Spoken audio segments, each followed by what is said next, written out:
I seriously started implementing the FGP course last month. That was the biggest month we ever had. Period. I mean, we made as much we made in that month almost half what we made last year. 112,000. Last month. Yeah. Awesome, man. How much bigger was But that than your previous biggest? like monthly? 3x. Yeah.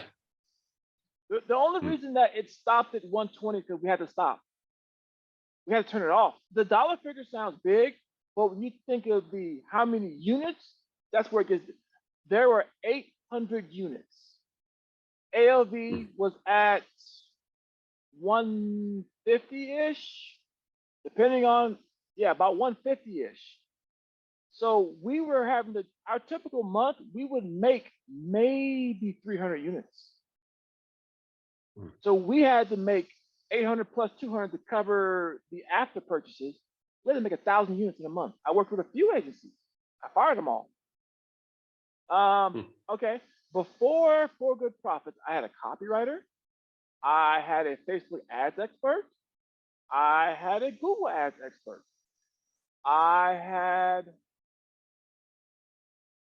a bunch of people on my team. And after I took For Good Profits, I was able to go into my Facebook account and see what ads were created. And I'm like, these are wrong. I'm like, I'm able to go in there and go, no, that's cool. No. So basically I stripped all of it and I just basically streamlined it. And I got a better response. Okay, this is crazy. I got a better response rate, a better click-through rate, and a better purchase rate with less money. We reduced our Facebook ad budget by like 50%. We only do that when a new project comes out. When you go this route and you know who you know the customer that you want, you immediately know the one you don't want. So you start firing your customers. Yeah. That sounds correct. That's horrible, man. That's horrible to say. But it's true, man. You become selective, put it that way. Yeah, you become selective. It's like, okay, because matter of fact, 2 calls came in today, and my customer service girls are having issues, and they elevated it to me, and my only response was, "I'm sorry, can I meet your expectations, sir? Here's your full refund. Have a nice day." And it was gone.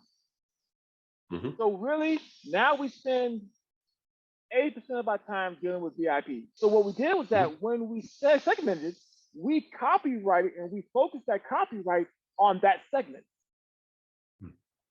And of course, the open rates all went up.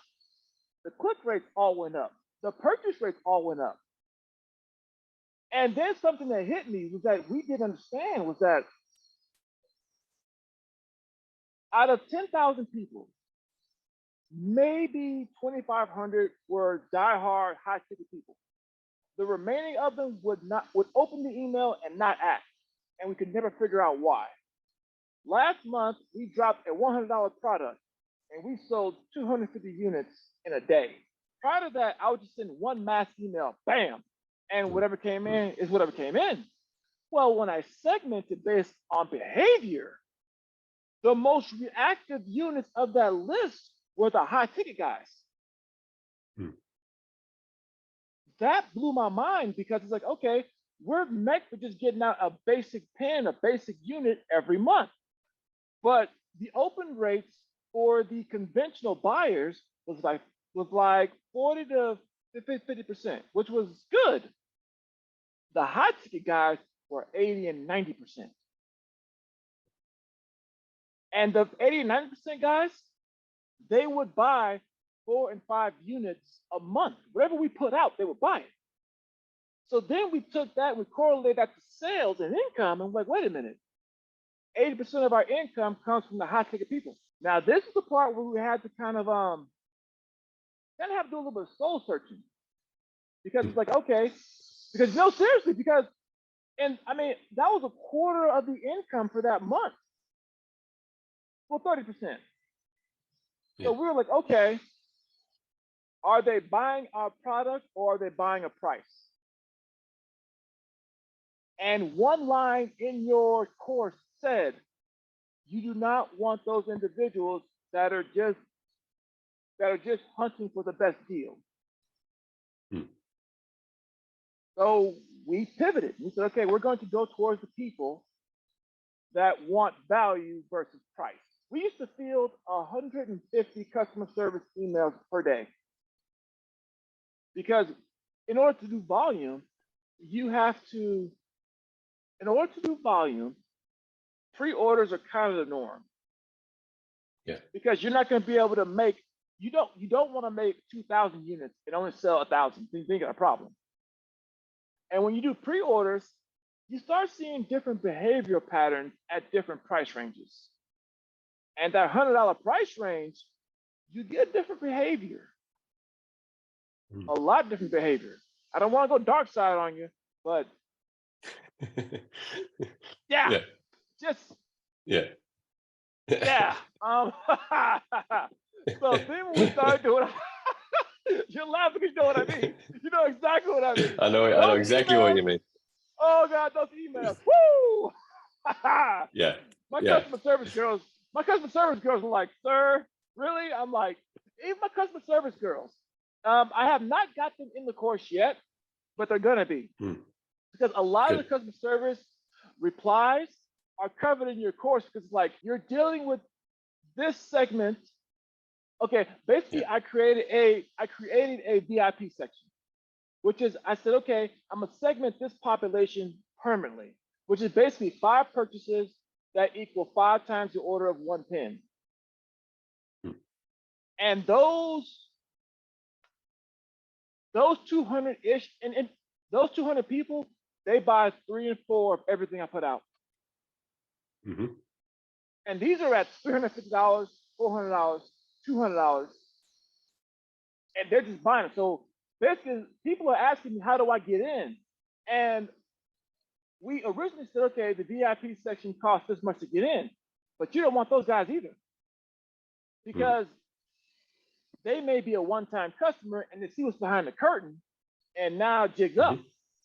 So basically, we said you have to make 5 purchases equal to this, and that weeded everybody out. What your course did was focus. Where is the actual income coming from? Because even when you're doing Facebook ads, click-through rate, once you get down to the bottom of the funnel, is it converting? Yes. Well, there's one part in the course we said, I installed Hotjar, and people are leaving comments, but they're not buying. Am I attracting the wrong customers? That hit hard.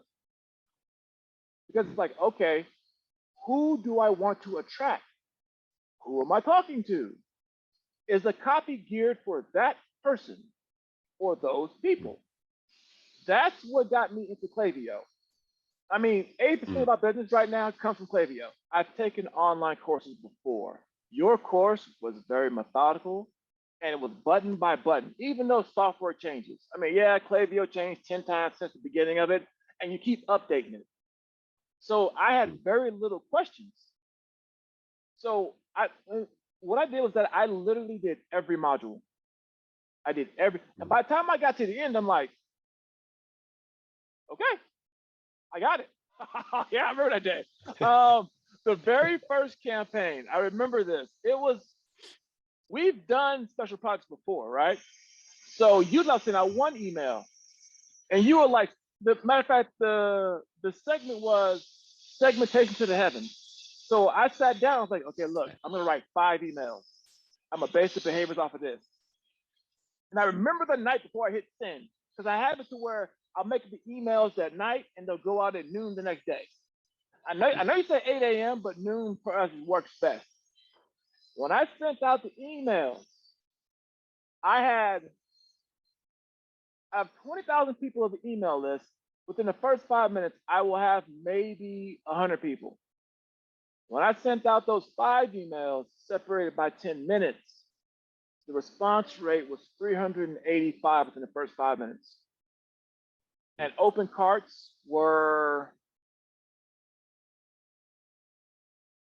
Oh God, I think I had about 125 open carts at one time, and that's what also killed me. Here's the thing: it was a regular painted pen that we normally produce. It wasn't anything special. Do you know what really made it jump? I made this beautiful pen that was high ticket. I don't know what it was, like $200+. I'm like, no one's gonna buy this.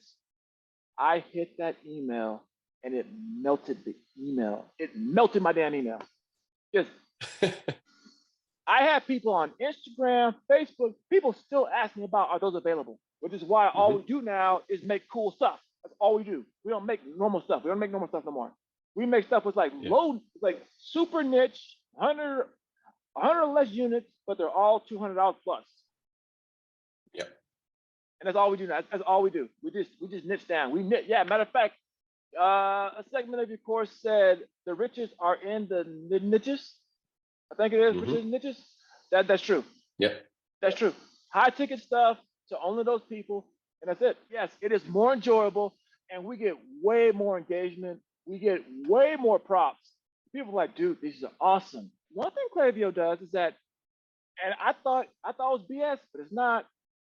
It'll tell you based on history the percentage of people in that email that will buy. And I thought it was BS. But it's like, no, there's literally math. Like, if I send out 5,000 emails, I'm gonna get a purchase rate of 3%. And it's been bang on every time. It's been bang on. So it's like I can forecast. I can actually be ahead of the curve. I'm no longer having my hair on fire. Well, but yeah, I no longer have my hair on fire.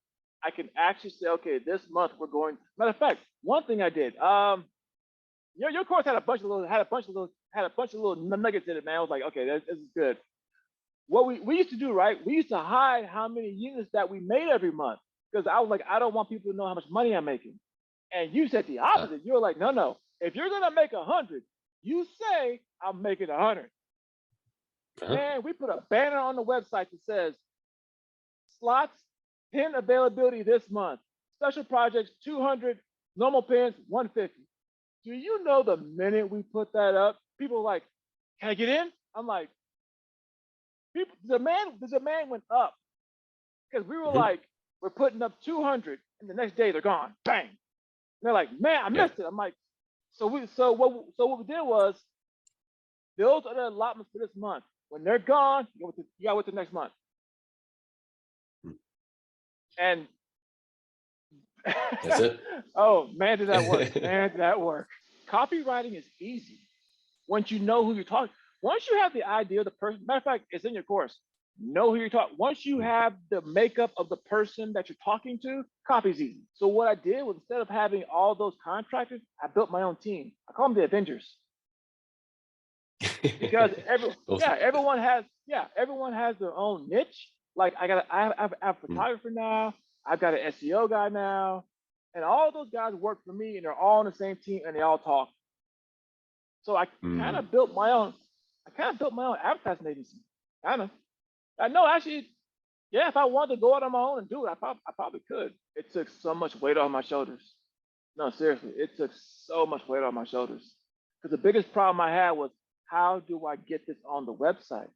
So now it's to the point, I've been working with the Avengers now for 2 months. They start generating content without me asking. I literally have a marketing agency now. I'm like, hey, here's next month's product. I want a banner ad for the website. I want an email. I want graphics for the email. I want for the actual web page, the landing page, I want this. And I just give them objectives now. And within, I can take one product on Monday and have it on website generating income Friday. Just speed.